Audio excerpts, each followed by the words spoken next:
نه در ماهوی میکنن دیگه اینمی خیل موندم به جا و مکان. با یه زبان خط می نویسیم میتی که من در کار گودک ندارم. ای بهر گودک گذاشتم میزنیم میاد کیف صفا می نمیگردیم. مقصد با دیگه نیتی فریب کردن گفت زنی حلالیم 3 طلاق گفت. مرا در جماعت بردن ما گویا که زنی یکمی و یه 3 گلک اینوالی دارم. خسر بچه زنگ زد که شکر رو گفت. خشتمانم تماما در این مرا هوی نکرد. تا ساعت 12 شب در پشتی درش 2 سوتکه رو برو رفتم 6 تن در ما هوی نمیکنه.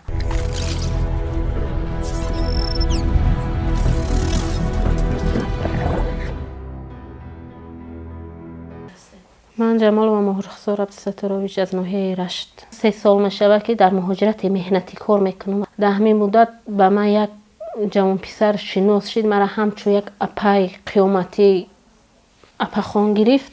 مرا وی دودر گرفتم. نعمانزاده محیبلای سلیمه. در همین مدت ما تاجیکستان اومدیم. وی هم تاجیکستان اومد. یک روز در زنگ تلفنی میشوه اپا استارویچ خیلی ایموقتی. ما اومدم در تاجیکستانم به خونه ما مهمان شه. خیر احمد گفتم مهمانش ده. ما گفتم ما بله دارم ابرا در مسکو میروم. ما رفتم مسکو. خیر قدیم در علاقه بود به همین زنگ تلفن گپ میزد. یک روز به مسکو اومد و به ما تلفن کرد. اپا جان سوزین تنجین من همچوی دودر از شما خواهش میکنم. ما گفتم گپ زنین دودر. گفت شما در مهاجرت مهنتی کار میکنین مقصد اومدین شما آدم یاش چشمی همه در بالاتون بیا متر یک شوهر مومن مسلمان میتیم نگه میکنن. گفتک ای انا بچه گرجدنی روسیه در روسیه خانه و در داره یگان مشکلی نداره. اکه همین شوهری مرا میگه انا مرگ راستی گپ خیلی بخته راضی شدم. نه دیم ریزا شدم. گفتم که من شناس شوم با او بچه اخی خیلی این بچه را روی کردی. بچه اومد پیش ما گفت مقصد زنگیرم نیستم و مقصد نیتی زنگیری هم نداشتم. نیکی گفت مشکلی ما دهمیه که من 3 تا فرزند دارم هر 3ش اینوالیدن گفت. دخترم گفت پشت کالتا تمامی پول مگو در لیچه نیوی گذروندم. بچم یه باری تنش گفت کار نمیکنه. یه تا بچه دیگه هم گفت خیلی مقصد چشمش بیزی بای همین خیل. ما گفت بانیت زن میگیرم که فرزندی سالم بیاوم.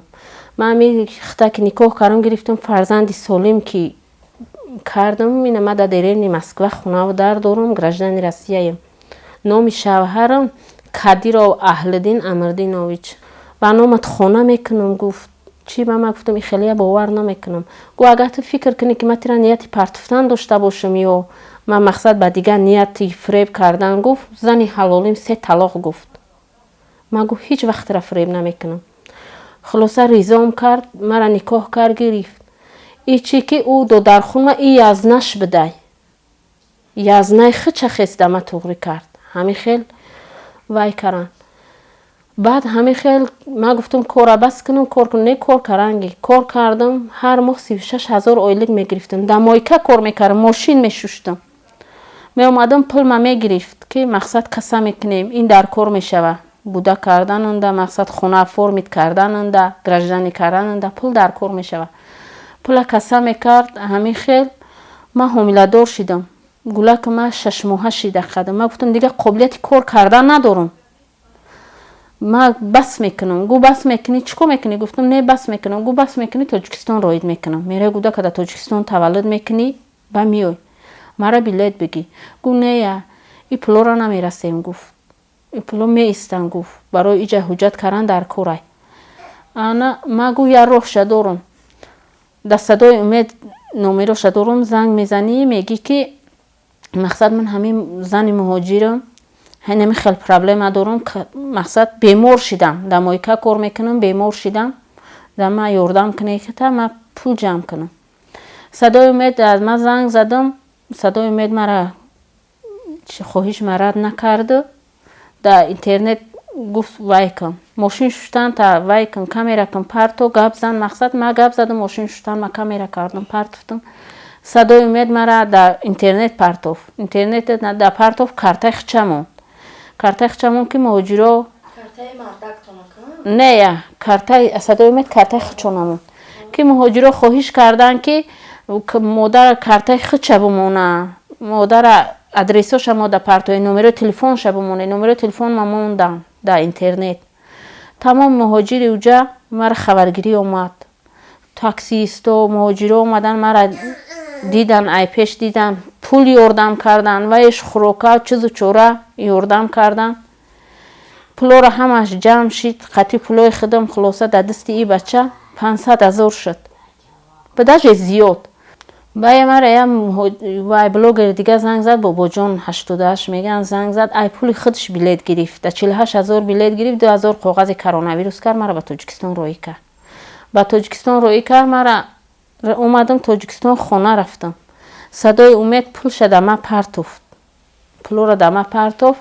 یک روز بود که اوچه و بچه زنگ زد مده، خیلی گفت خانه بیا، گفت تو کلی نیمه من خطی چینوس شوم، خستم خانهش اومدم، خونه اوچهش بردکم، همی خیلی شینوسوی.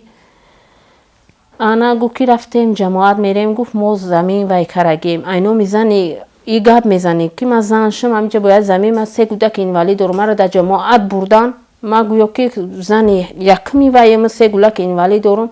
جواب عریضه وی را گرفتیم برای زمین. با همین خیلی مرا گازیت اویلا روی کردن، نمو فامیلیای زنی وی دادن، پس شدن موی کودکاش دادن. این همی پارسال بود، این همی زمستانی. گازیت اویلا روی کردن که گپ زن اینو میزنی وی تا یاردم کنن ما صاحب خونه شویم. ما اومدم در گازیت اویلا نویستم، همین خیلی مرا استفاده بردن. با خونه که من گودک کردم، گودکم 3 روزه شد که خونه خریدم به ایزنی گودکو اینوالیتا. ای پولی مرا روی کرده اینجا خونه خریدیم. خچم با خپلی جمع کرگی داشته، خونه خریدیم. گفت که من خونه خریدم، گفت خوشتومن من که خونه خریده، انا چی کنین؟ مقصد چی چیز چوره داری در خونه روی که زنه که گنده پگه که مقصد ایشمور یجای کرانیه این نمیتید یگان چیز چوره. با تمام همه چیز چوره ما روی کردم. خوشتومنم در خونه خودش استفاده برده، پسودوش برده در زنی وی داده، نگفته که پسودوی زنی اخیدیم من.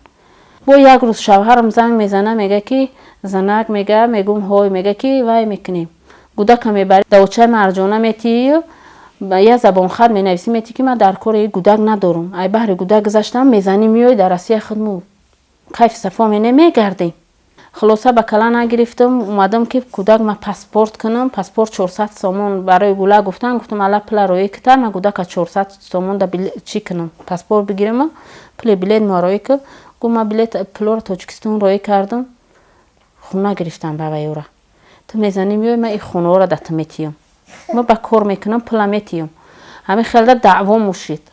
گفتم نه تو خونه را مرا وعده دادی و 200,000 روسیه پولی من زیاد ما دام پولی خودم هم در اوجا خونه میگیرم هم با کمبودی من اینجا دبد میکنم. همین پول نینم روی مرا زبلکی رو پکرد، پول نیکشتک. خسر بچه‌ش زنگ زد که شکر رو گفت سینما دیگه گویی ترا زن نمیکنه، ایترا 80 طلاق کرد گفت در پیش ما. خونه خشتمانم اومدم که ما بفهمم که همین واقعیت چی گپه آخه. خشتمانم تماما در مرا هوی نکرد، تا ساعت 12 شب در پشتی درش 2 سوتکه رو برو رفتم، 6 در ما هوی نمیکنه. وابشه که پلوی بقمونده ایجار خشتمانم گرفت، چیز چورم خشتمانم گرفت، نه در ما هوی میکنن دیگه. اینمی خیل موندم به جا و مکام، یا تیکه زمین داشتم من برنیت همه خونه کنی رفتادم که کار کنم خونه کنم. یا همی خیل گروپ هوای مرا فریب کردن، در باوریم دور اومدن استفاده بردن. یا تا صغیره خودم دارم 6 ای همه قوق کار میکردم وای کمبودی نداشت. این همین سال من وای شیم کاستوم ای دست همین شوهر کرگی من خریدن نتونستم. من با ایده تشیدم کجا میرم چیکار میکنم. من بنیت رفت دادم که سرپناه کنم به خودم. با تمام پولی مرا کشید گرفت اینترنت و دو دگ مرا مقصد استفاده برد. من این مهاجرا خواهش میکنم که همه را بکوام پیدا کنن، اما پولی من وستنوید کنم بتیان. هر لحظه اینمی رقمش علش میکنه، اینمی نمره قطعی زنگ میزنه، پگاس زنگ میزنم پول نیزب لکی رو وای با پگای دیگهش در نمره دیگه زنگ میزنه، همین 6-7 نمره شد که علش میکنه. همین ما یافته نتونسته ایستادم. اما خمیگم که دیگه ما یه بچه دارم خودم یا زمین دارم بنیت خونه کنیم، من گوده که ایره گیجا میبرم چیکار میکنم.